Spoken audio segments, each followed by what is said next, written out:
Alors après avoir parlé des objets qui constituent le patrimoine cinématographique et audiovisuel, parler du père des archives audiovisuelles, j'aimerais aborder en troisième point la constitution des archives de la planète par Albert Kahn en 1912.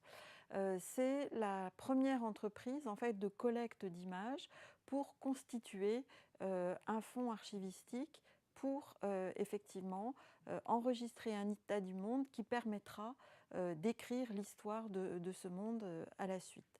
Alors, qui était Albert Kahn? C'est un banquier qui a travaillé dans ce secteur-là à la fin du 19e siècle, qui fait fortune et qui va investir énormément dans l'aide aux étudiants, à des sociétés savantes, des conférences, afin que les hommes puissent arriver à se connaître et à échanger.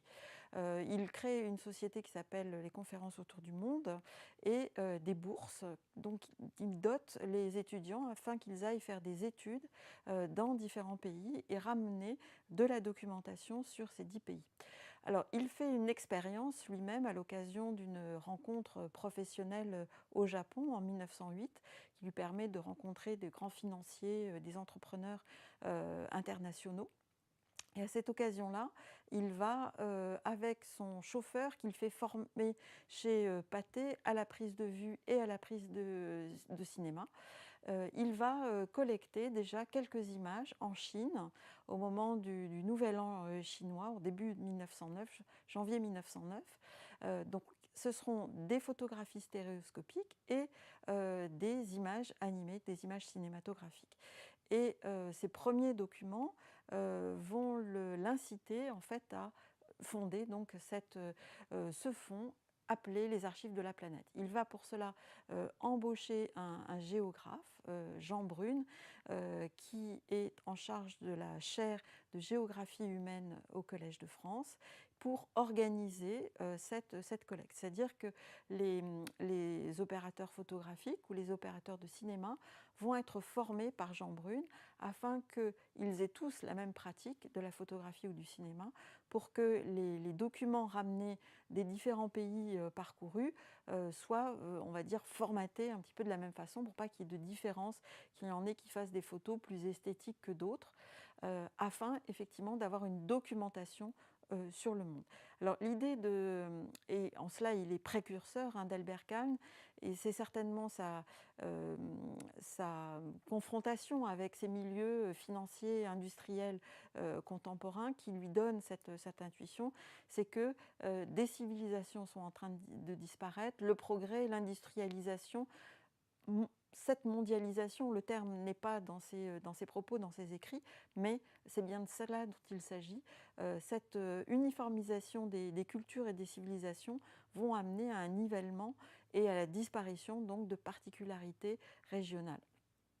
Donc il faut impérativement amasser une documentation pour que on puisse se souvenir de quelles étaient ces civilisations qui vont bientôt disparaître. Donc pour ce faire, il va donc missionner des opérateurs, ce sont des professionnels qui ont travaillé souvent au préalable dans les sociétés de production comme Gaumont, comme Pathé, comme Éclair.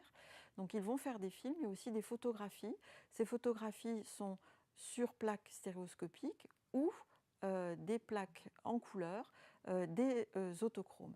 Il fait le choix de cette documentation en couleur après avoir rencontré un photographe qui s'appelait Jules Gervais-Courtelmont, qui est un des premiers autochromistes en France, à pratiquer l'autochrome de façon professionnelle.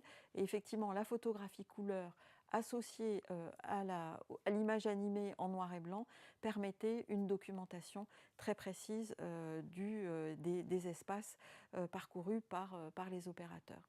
Alors aujourd'hui, vous pouvez prendre connaissance de ces archives de la planète, des photographies autochromes, puisque le musée Albert Kahn les met à disposition du public dans un open data, l'open data des Hauts-de-Seine.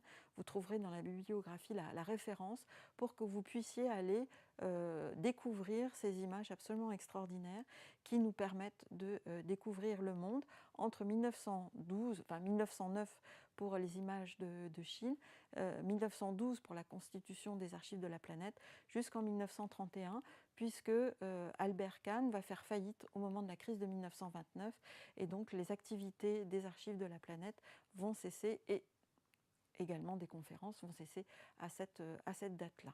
Voilà, donc je vous souhaite un beau voyage grâce aux autochromes d'Albert Kahn.